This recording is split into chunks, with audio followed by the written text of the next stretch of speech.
guys, what's up? Welcome back. My name is Holly Oliva. If you're new here, which you probably are because I am too. Today is just gonna be a short, sweet little video. I know I'm gonna be in two different outfits. I couldn't talk to the camera yesterday while I was cooking because everyone in my family was here, so it was loud. There was a lot going on, but I'm gonna show you guys this one pot wonder chicken and rice. I promise it'll be one of the best chicken and rice recipes you've ever had in your life. And it is so easy to make. It's beginner friendly. As long as you keep your eye on that rice, you'll be perfectly fine. Every time I try to record something, here come my kids. And I can't say anything because it's their house too, but I'm like, leave me. I'm embarrassed. Anyways, it's a one pot wonder. It's creamy, it's delicious, it's well seasoned. You don't need any additional broth. Unless you make it without chicken, then you might want to use vegetable broth, but you don't need any additional broth because we're actually gonna cook the meat in the pot with the rice to give it all those extra juices and flavors. I hope you guys enjoy. It's quick, it's painless, and if you ever make it, please let me know because I would be honored. So the first thing that you're gonna wanna do is peel and clean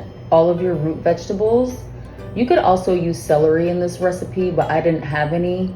Either way, you're still gonna wanna wash your celery, especially if it's fresh from the garden. Then we're going to dice an entire onion. I chose to use a white onion, but you could use a yellow onion. You could even use a red onion if you wanted to. You do want to dice it into bite-sized pieces, just like you see here. Then we're gonna go ahead and heat up our oil and add our garlic. If you use fresh garlic, you could probably get away with about 3 cloves. Since I used minced garlic, I went ahead and added 2 really big spoonfuls. I added in my vegetables, and now we're gonna add our seasonings. I like to use really aromatic seasonings when I make my chicken and rice.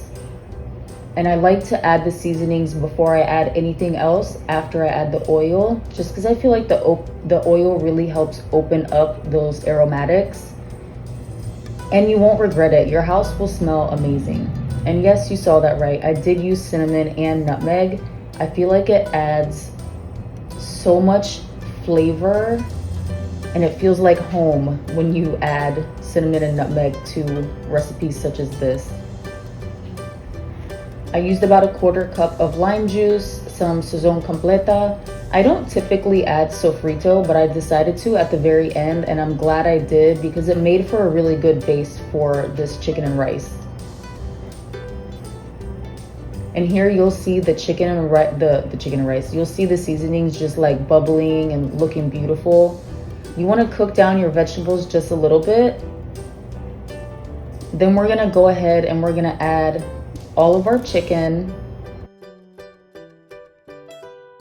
bones, everything. Just toss it in. We're gonna get more flavors from the fat and the bones. That's why I didn't dice it or anything before I stuck it in. You can use whatever rice you want, and I had jasmine rice, so that's what I went ahead and used. This is me washing my rice. I don't do the 3, 4, 5 rinses. You get 1 rinse out of me and it's going in the pot, okay, baby? I added 4 cups of water. You might need more. That's up to you and your stove. Just keep an eye on it. When you're starting off, you just want everything to be submerged under the water line. See how I'm pushing all the rice down? You want to make sure that all the rice is covered. I would rather have too little and add more than have too much and end up with mushy rice. I took all the skins and bones off, and here we go. This is what we're left with.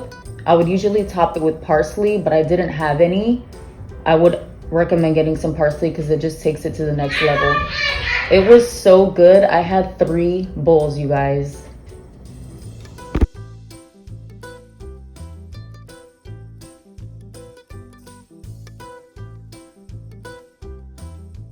Thank you for watching, and I will see you guys later in the week. Ciao, cacao.